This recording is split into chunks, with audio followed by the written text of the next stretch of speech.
یہودی جو مذہب ہے، نام جو ہے آپ یہودی سنتے ہیں، یہ دراصل حضرت یعقوب علیہ السلام کے 12 بیٹے تھے، ان میں سے بڑے بیٹے کا نام یہودا تھا۔ یعقوب علیہ السلام نبی ہیں اللہ کے، جن کا نام عبرانی زبان میں اسرائیل ہے، اسرائیل۔ ان کے بیٹوں کو بنی اسرائیل کہتے ہیں۔ وہ 12 بیٹے تھے یعقوب علیہ السلام کے، انہی میں سے ایک بڑے بیٹے یہودا تھے، یا بیچ میں کوئی ایک بیٹے کا نام یہودا تھا۔ اسی نام سے جو بھی بنی اسرائیل ہوتا اسے یہودی کہا جانے لگا۔ یہودی ایک قوم کا نام ہو گیا، وہ اب اس کو انگلش میں جیوز کہتے ہیں آج۔ جیوز یہ دنیا کی شریر قوم ہے، بڑی شریر قوم۔ پہلے یہ لوگوں نے نبیوں کا قتل کیا ہے۔ ان کے بارے میں کیونکہ میں وہی باتیں کر رہا ہوں جو قرآن کہہ رہا ہے۔ اگر آپ کہیں گے بہت کٹر پنتھی ہو جائے گی تو پھر قرآن کو بھی بند کرنا پڑے گا۔ قرآن کہتا ہے یقتلون النبیین بغیر حق، یہ ناحق نبیوں کا قتل کرتے تھے۔ جب قرآن ان کی باتیں بیان کر رہا ہے تو میں کیوں نہ بیان کروں؟ یہ شریر قوم تھے، حق بات کو کبھی تسلیم نہیں کرتے تھے۔ بہرحال زکریا علیہ السلام کے قاتل یہ ہیں، یحییٰ علیہ السلام کے قاتل یہ ہیں، اور عیسیٰ علیہ السلام کو سولی پر چڑھانے کے سارے بندوبست انہی نے کیا۔ یہ بات مجھ سے نہیں، عیسائیوں سے جا کے پوچھ لیں، ان سے پوچھنا جیزس کو کون سولی پر چڑھایا تھا، جبکہ ہمارا عقیدہ ہے کہ عیسیٰ علیہ السلام کو سولی نہیں دی گئی۔ ہمارا عقیدہ قرآن سے ثابت ہے، اس پر میں بعد میں گفتگو کرتا ہوں۔ لیکن یہ یہودی قوم بڑی پرانی ہے، یعقوب علیہ السلام سے چل رہی ہے، ٹھیک ہے، کافی پرانی۔ یہ مانتے کس کتاب کو؟ کسی بھی دین کو، کسی بھی مذہب سے ہم کو اگر بات کرنا ہے تو اس کی جو مقدس کتاب ہے اسی سے بات کرنا۔ جو مقدس کتاب تمہارے نزدیک ہے اسی کی باتیں اگر میں رکھتا ہوں۔ یہاں محفل میں اتنا وقت نہیں ہوتا، تھوڑی تھوڑی جھلکیاں میں دے کر کے جاؤں گا تاکہ جو ریسرچ اسکالر ہیں وہ اس کو آگے بڑھائیں اور پھر اپنی تحقیق سے لوگوں کے سامنے باتوں کو لائیں۔ یہودی قوم جس کتاب کو مقدس مانتی ہے وہ تورات ہے جو موسیٰ علیہ السلام پر نازل ہوئی، اور زبور ہے جو حضرت داؤد علیہ السلام پر نازل ہوئی۔ ان کتابوں کے مجموعے کو آج انگلش میں اولڈ ٹیسٹمنٹ کہا جاتا ہے۔ یہ کتابیں مارکیٹ میں دستیاب ہیں، ان کو کیا کہتے ہیں؟ Old testament. تقریباً اس کتاب میں جو الگ الگ چھوٹی چھوٹی کتابوں کو ملایا گیا ہے 73 کتابوں کا مجموعہ ہے اولڈ ٹیسٹمنٹ۔ جیسے قرآن میں 30 پارے ہیں نا، پہلا پارہ، دوسرا پارہ، تیسرا پارہ، اس طرح سے اس میں پارے سمجھ لیں یا الگ الگ ٹاپکس۔ یہ کتنے ہیں؟ 73 ہیں۔ اس میں بھی ان کا بڑا اختلاف ہے، میں سارے اختلافات نہیں بتا سکتا آج، لیکن قرآن میں سب کا اتفاق ہے، چاہے وہ شیعہ ہو، دیوبندی ہو، وہابی ہو، اہل حدیث ہو، کوئی بھی ہو۔ جو عقیدہ ہم رکھتے ہیں اہل سنت و جماعت کہ قرآن کے 30 پارے ہیں، سب کا اس بات پر اتفاق ہے۔ لیکن اولڈ ٹیسٹمنٹ پر سب کا اتفاق نہیں، ان میں سے کچھ مذہب 73 مانتے ہیں، کچھ 66 مانتے ہیں، 66 مانتے ہیں، کچھ لوگ 27 مانتے ہیں۔ بہرحال اولڈ ٹیسٹمنٹ میں ایک باب ہے جس کو استثناء کہتے ہیں، ایک پارے کا نام ہے، ایک کتاب کا، ایک جز کا، جس کو ڈیوٹرونومی انگلش میں کہتے ہیں۔ اس میں ایک آیت آئی ہے۔ آیت ظاہر سی بات ہے اللہ کی ہے، آیت اللہ کی ہے اور موسیٰ علیہ السلام پر نازل ہو رہی ہے۔ اللہ تعالیٰ فرما رہا ہے اے موسیٰ، میں تمہارے بعد تمہارے بھائیوں میں، بھائیوں سے مراد نبیوں میں، ایک ایسا نبی بھیجوں گا جو تمہاری ہی طرح سے ہوگا، تمہاری ہی طرح سے ہوگا، لیکن میں اس کے منہ میں اپنی زبان رکھ دوں گا۔ اور دوسری آیت آتی ہے کہ وہ فاران کی چوٹیوں سے چمکے گا۔ یہ فاران کیا ہے؟ یہ فاران کی چوٹیاں کہتے ہیں مکہ مکرمہ میں جو اب پہاڑ ہے، جبل کعبہ جو خانہ کعبہ کے قریب، انہوں نے اس کو سب ختم کر دیا، آج وہاں پر بادشاہوں کے محلات بنے ہوئے ہیں۔ وہاں فاران کی چوٹیاں کہا جاتا تھا کہ وہ مکہ کا ایک پہاڑ ہے، اور مقدس کتاب اولڈ ٹیسٹمنٹ میں کہا جا رہا ہے کہ وہ چمکے گا کہاں سے؟ فاران کی چوٹیوں سے۔ اب میں اس کی طرف آتا ہوں۔ بیچارے عیسائی کہنے لگے کہ یہ جو بشارت آئی ہے موسیٰ علیہ السلام کو، اس سے مراد ہمارے نبی عیسیٰ علیہ السلام ہے۔ یہ منہ میاں مٹھو بنتے ہیں۔ اس طور پر اللہ نے کیا فرمایا؟ اے موسیٰ، میں تمہاری ہی طرح ایک رسول بھیجوں گا۔ تمہاری ہی طرح سے مراد کیا ہے؟ عیسیٰ علیہ السلام موسیٰ علیہ السلام کی طرح بالکل نہیں تھے، کیونکہ موسیٰ علیہ السلام کی ماں بھی تھے، باپ بھی تھے۔ عیسیٰ علیہ السلام کی صرف ماں ہے اور باپ نہیں ہے. اگر ماں اور باپ والا کوئی رسول ہے تو وہ محمد عربی صلی اللہ علیہ وسلم. میرے آقا کی ماں بھی ہیں، باپ بھی ہیں. موسیٰ علیہ السلام کی طرح عیسیٰ علیہ السلام نہیں ہو سکتے. یہ میں کرسچن سے کہہ رہا ہوں، عیسائیوں سے کہہ رہا ہوں جو یہ کہتے ہیں کہ موسیٰ کی بشارت میں ہمارے نبی کا ذکر ہے. میں کہہ رہا ہوں نہیں، اس لیے کہ موسیٰ علیہ السلام کی شادی بھی ہوئی تھی، بچے بھی ہوئے تھے. عیسیٰ علیہ السلام کی شادی بھی نہیں ہوئی، بچے بھی نہیں ہوئے. وہ 33 سال کی عمر میں آسمانوں پر اٹھا لیے گئے. لیکن اگر موسیٰ علیہ السلام کی طرح شادی اور بچے والا کوئی رسول ہے وہ محمد عربی صلی اللہ علیہ وسلم. شادی بھی کیا ہے آپ نے، بچے بھی فرمائے. اور دوسری آیت جو موسیٰ علیہ السلام سے یہ کہی گئی کہ وہ فاران کی چوٹیوں سے چمکے گا، میرے عزیزو اس کا مصداق کوئی دوسرا نبی ہو ہی نہیں سکتا. میں آپ کو تاریخ بتاؤں فاران کہاں ہے؟ مکہ میں ہے. آدم علیہ السلام سے لے کر حضور اکرم صلی اللہ تعالی علیہ وسلم تک 1,24,000 کم و بیش نبی آئے، لیکن ان میں سے ایک بھی نبی مکہ میں نہیں پیدا ہوئے سوائے محمد رسول اللہ. کوئی نبی مکہ میں نہیں پیدا ہوئے، صرف محمد عربی صلی اللہ علیہ وسلم. میرے آقا صلی اللہ علیہ وسلم 40 سال تک مکہ مکرمہ میں خاموش رہے، اپنے اخلاق و کردار کو اظہار کرتے ہوئے. لیکن 40 سال کی عمر کے بعد جب اللہ کی وحی آئی، قرآن کی آیتیں آئی، تو سب سے پہلے میرے آقا صلی اللہ علیہ وسلم نے پورے مکہ والوں کو ایک دعوت دے کر جمع کیا تھا. کہاں جمع کیا؟ یہی فاران کی چوٹیوں میں. یہ پہلا مجمع ہے، پہلا جلسہ ہے میرے آقا کا. اسی جلسے میں میرے آقا نے سب سے پہلی مرتبہ یہ اعلان کیا، اے مکہ والو، میں محمد اللہ کا آخری رسول ہوں.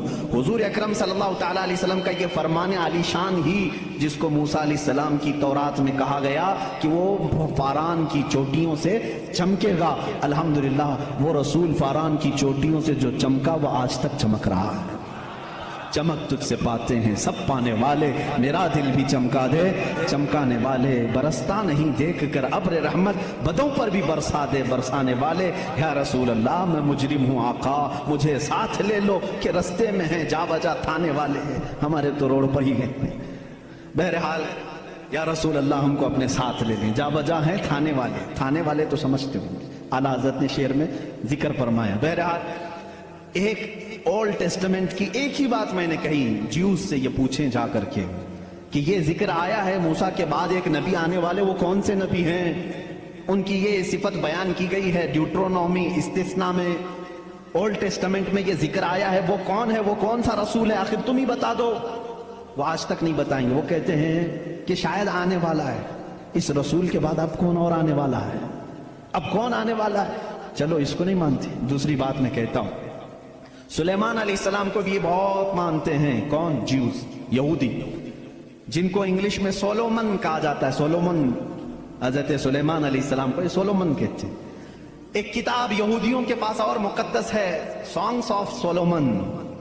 سانگس آف سولومن کا مطلب حضرت سلیمان علیہ السلام جو مناجات کرتے تھے اللہ کی بارگاہ میں، وہ اشعار ہوتے تھے عبرانی زبان کے. جیسے ہم کہتے ہیں یا الہی رحم فرما مصطفیٰ کے واسطے، یہ دعا ہے نا. سلیمان علیہ السلام اس طرح دعائیں جو کرتے تھے وہ سارے انہوں نے اس کو سانگز کہا ہے اور اس کو جمع کیا گیا ہے سانگس آف سولومن نام سے. اس میں تو شک کی گنجائش ہی نہیں، کیونکہ حیرت اس بات کی ہوگی وہ عبرانی زبان جس کو آج ہیبرو کہتے ہیں، اسرائیل میں آج بھی بولی جاتی ہے. یہ اسرائیل جو دیکھ رہے نا آپ، جو ناسور ہے، کینسر کا پھوڑا ہے پورے دنیا کے بیچ میں، یہی اسرائیل کی بات میں کر رہا ہوں. یہ آج بھی جو بولی بولتے ہیں وہ ہیبرو ہے. ہیبرو اس کو عبرانی کہتے ہیں. اس زبان میں آج بھی سانگس آف سولومن حضرت سلیمان علیہ السلام کے مناجات میں یہ لکھا گیا ہے، سب سے پیارا، سب سے مبارک، سب سے شان والا، جس کی اللہ کے ہاں پہنچ ہے، جس کی اللہ کے ہاں مرتبت ہے، اس کا نام محمد ہے. یہ کون کہتا تھا؟ سلیمان علیہ السلام. اور نام لفظ محمد آج بھی موجود ہے عبرانی زبان میں، آج بھی لفظ محمد، اور اس کے ساتھ لفظ ام آیا ہے. ام کہتے ہیں بڑا محترم شخص جس کی سارے لوگ عزت کریں. سلیمان علیہ السلام کہتے ہیں وہ ام ہے. ام ہے. ام کا مطلب ہیبرو میں ہے سب سے زیادہ عزت والا. اور سلیمان علیہ السلام نے وہ کر کے بھی دکھایا. وہ تخت پر جو بیٹھتے تھے سلیمان علیہ السلام، اس تخت کو جب آپ حکم دیتے ہواؤں میں تو وہ اڑنے لگ جاتا، جہاں کا آپ کو سفر کرنا ہوتا آپ سفر کرتے تھے۔ اور وہ تخت ایسا نہیں کہ ایک اڑن تشتری ہے چھوٹی سی، بلکہ اتنا بڑا تخت تھا کہ آپ کے دائیں جانب 500 نبی اس زمانے کے بیٹھتے تھے، بائیں جانب 500 اولیاء امت بیٹھتے تھے، اور وہ تخت جب اڑتا آسمانوں پر ہواؤں کو اللہ نے ان کے لیے مسخر کر دیا تھا، اور وہ جس طرف حکم کرتے اڑتا تھا۔ ایک مرتبہ یہ بھی اسرائیلی روایات میں بھی موجود ہے، سلیمان علیہ السلام اڑتے ہوئے جا رہے تھے یہی تخت پر بیٹھے ہوئے، اچانک آپ نے تخت کو نیچے اترنے کا حکم دیا اور سارے لوگوں سے کہا پیدل چلو، تخت اٹھا کر لے جایا گیا، پیدل چلنے لگے، بہت لمبا عرصے تک وہ لمبی مسافت پیدل چلنے کے بعد پھر آپ سوار ہوئے، پھر سب کو سوار کر لیا، پھر ہوا کو کہا کہ اس تخت کو اڑا لے جائے فلاں سمت میں۔ مصاحبین نے پوچھا اتنا لمبا، یہ اتنی لمبی مسافت آپ نے پیدل چلایا صرف ورزش کرانے کے لیے نہیں؟ سلیمان علیہ السلام نے جواب دیا میں اس لیے تخت کو نیچے اتار دیا کہ یہ وہ زمین ہے جہاں آخری نبی آنے والا ہے، وہ مدینہ طیبہ تھی، وہ رسول کریم صلی اللہ علیہ وسلم کی آخری آرامگاہ تھی، جہاں سے اوپر اڑ کر جانے کو بھی سلیمان علیہ السلام نے بے ادبی تصور کیا، اور اسی لیے وہ اپنے سانگز میں یعنی اپنی مناجات میں جو حضور صلی اللہ علیہ وسلم کے ساتھ لفظ ذکر کرتے ہیں وہ لفظ ام ہے، یعنی دنیا جس کی سب سے زیادہ احترام کرے وہ محمد عربی صلی اللہ علیہ وسلم ہے۔ آؤ جیوز، آؤ یہودیوں، پڑھو اس چیز کو کہ محمد عربی صلی اللہ علیہ وسلم کا ذکر سلیمان علیہ السلام نے کیا ہے، موسیٰ علیہ السلام نے کیا ہے۔ اب آتے ہیں، یہ تھوڑی سی جھلک ہے عیسائیوں کے اس دین میں جس کو آپ کرسچینٹی کہتے ہیں، کرسچن ہیں، ان لوگوں کا کیا دین ہے، کیا مذہب ہے، انٹروڈکشن کے لیے بڑا وقت لگ جائے گا۔ عیسیٰ علیہ السلام کے یہ پیروکار ہیں، عیسیٰ علیہ السلام کو یہ جیزس کہتے ہیں، اور اس کو یسوع مسیح بھی کہا جاتا ہے اردو میں، جیزس۔ لیکن عیسائی بعد میں چل کر کے گمراہ ہوئے، شروع کے عیسائی گمراہ نہیں تھے۔ عیسیٰ علیہ السلام آئے دنیا میں اللہ کے رسول بن کر، اور جن لوگوں کو بھی عیسیٰ علیہ السلام نے تبلیغ کی وہ حق کی تبلیغ تھی، اللہ ایک ہے، میں اس کا نبی ہوں۔ لیکن بعد میں چل کر کے ہوا کیا، کچھ عیسائی گمراہ ہوئے، ان کو گمراہ کرنے والے بھی یہودی تھے۔